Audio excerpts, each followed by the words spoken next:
Hello and welcome to With Wellner Anderson.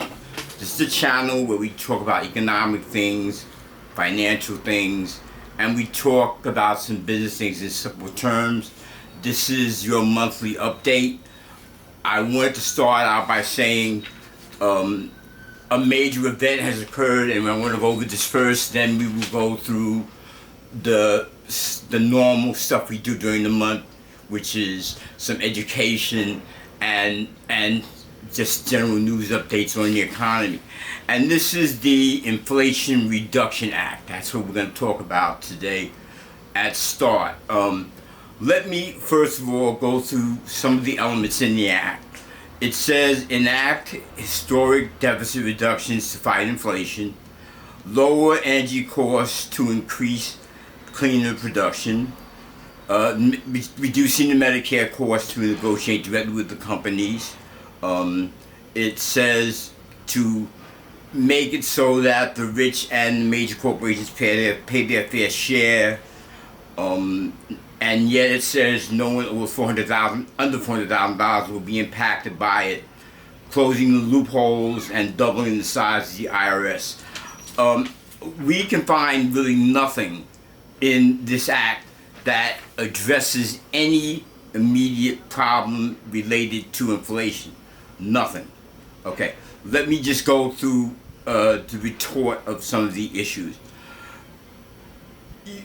Pension funds, 401k funds, EFTs, financial managers have a lot of money invested in stocks like Apple and Google and the like, the major companies that are identified by this plan to be subject to 15% duty.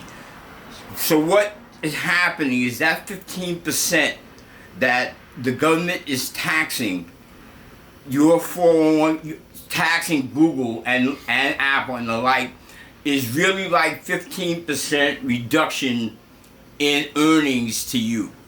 Okay, so if you have a Roth IRA, a 521c, private or public pension plan, you just allowed the government to tax 15 or to rob or remove 15% of your growth, for lack of better terms. The other thing is simply corporations are not going to sit by idly and do nothing. They're going to, if they are taxed as 15%, they're going to do layoffs. They're going to move to countries that have lower taxes. They're going to raise their prices and offshoring and things of that nature, which should bring us supply chain problems down the line. The IRS simply needs to modernize. They don't need more agents. And the money that they expect to capture from the IRS modernization is $100 billion over 10 years, which is peanuts when you consider that alone, and then you look at present value versus future inflated value of paying back that money. Again, please subscribe and please give me a thumbs up and a like. But let me continue. Just so you understand, the national deficit is $3.3 trillion as of 2020. The national debt, the debt is as of 2021 is $30 trillion. The tool that the government has in no other place on earth has is they have something called moral hazard. Simply, they can just go back and ask the taxpayers for more money. Now let's talk about what's going on in the economy today. And what we need to do is we're going to talk about, right now we're sitting in recession. And I'm going to explain to you how you calculate recession, and we'll explain to you the terms the economists use when they predict what's coming to you, but in very simple terms. A recession, which we're in, is 2 consecutive quarters of GDP loss, gross domestic product loss. What the gross domestic product is the amount of goods and services any country makes, finished goods and services. For example, if the United States makes a car, and it's a brand new car that's counted towards gross domestic product. If the car was resold from last year, it's not new, so it doesn't become part of the gross domestic product. The signs of recession are kind of strange now, because I think we're in a really weird recessionary cycle. But wages tend to be lower in recession. Right now, wages are high. Credit tightening is existing, and that is happening. But typically during recessions, employment rates rise. That's not happened now. That's what makes me think this looks something a little bit different from your garden variety recession. There's a definite slowdown in single-family homes. Definitely slowdown, and housing prices have risen. There are much more renters than buyers, and the cost of credit is beginning to creep up. A lot of part-time workers, corporate downsizing in some of the major tech companies. The markets have been steadily going up. A lot of weird things here. No sign of deflation, and it looks like a really unusual type of recession. So what other tools would economists use? There's something you probably hear about the Fed or central bank. We're going to talk a little bit about that, because you need to understand their role when it comes to setting monetary or setting policy for the money. The Federal Reserve, really, or the central bank, as known in the United States, called the Federal Reserve, is really the last line of the last resort, the last lender of last resort. That's one of its roles. In addition, and I'll probably talk about a little more, they are responsible for managing the money supply and inflation and unemployment in the United States. Other tools that's used by economics, let's talk about something called the federal funds rate. Don't get confused. Don't get alarmed. I'm going to explain to you the federal funds rate. The federal funds rate is the rate that one bank charges another.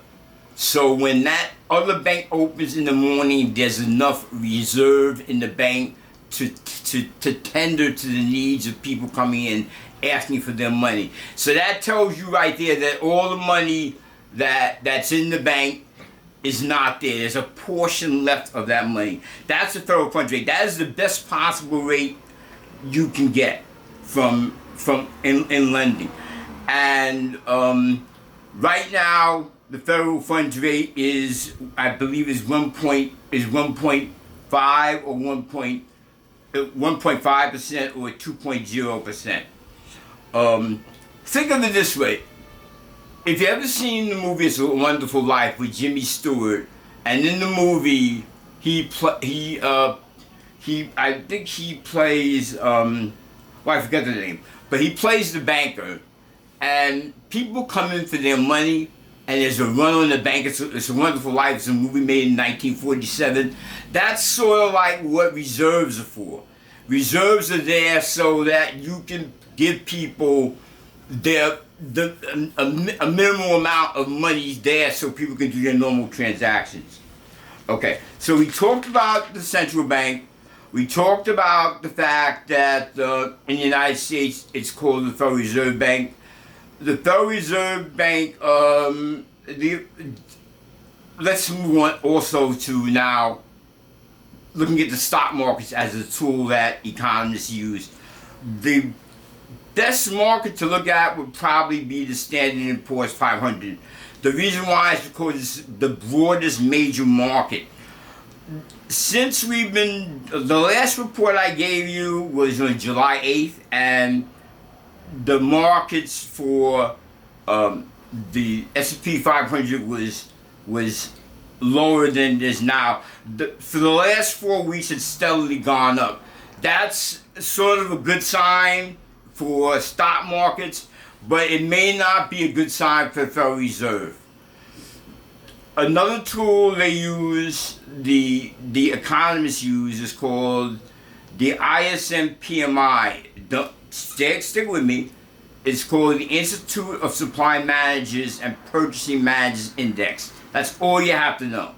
What they simply are is, if you can imagine, if you're able to talk to all the people and ask them what do they think they're going to buy in the next 6 months, or how many people do you think you're going to add or subtract from employment, or how much is your cost going up. This is a tool that economists use in doing a survey with purchasing managers and figuring out where is their heads at. You know, are they going to be buying stuff? Are they going to be laying people off? It's a tool that economists use to see whether or not things are on target or not. Then there's one called the yield curve inversion. I'm going to make this real quick. If you remember your old math and you had a bunch of dots on the board representing different targets, and you drew a line connecting the dots in a graph, that's the curve. A yield is the amount of money you're going to get from something. In this respect, what's happening is the Treasury can offer a 10-year note or a 10-year bill, and at the same time offer a 2-year note. Now, people tend to get more money if you tie your money up for longer. If you tie your money up for shorter, 2 years, you don't get as much money because you're not taking the risk of the additional 8 years. When 2 years, when they pay you more for 2 years than they do for 10, that should raise a flag to tell you that people don't have confidence over those 8 years. So that's a yield curve inversion. When you hear that, you should think automatically that people are starting to lose confidence. The housing market we went through is a very serious problem. It's in slow decline. I mean, not in decline, but there's just not enough housing out there in the rental space, and a lot of the single-family homes are starting to go up aggressively in price. If you're from another country other than the United States, Japan's Federal Reserve or central bank is called the Bank of Japan. It's called the Bank of England. In England, it's called the ECB, European Central Bank, if you are in one of the European banking countries, and so on. And they all have various tasks, pretty much to what the Federal Reserve does. So, just to sum things up, the consumer confidence is still at an all-time low. We're waiting tomorrow, a couple of days, for some major retailers to announce about their layoffs. Walmart, Target, and the like. Today is August 15th, 2020, so you have a reference point. There's a rising credit card debt. Consumer price index last month was stable, which means inflation is at least stuck at 8% for 2 months in a row, which is really a good thing. The yield curve inversion, which you talked about before, which is a sign, has been inverted consistently, which indicates again that people don't have confidence in 10 years investing. They're more confident in 2-year investing. Pretty much so, that's the climate of things out here. I'd like to thank you very much for your time. I'd like to have you give me a thumbs up, and also if you're on YouTube, please subscribe. And the major reason why is because each month we're going to have updates and you need to know about them. Have a good day.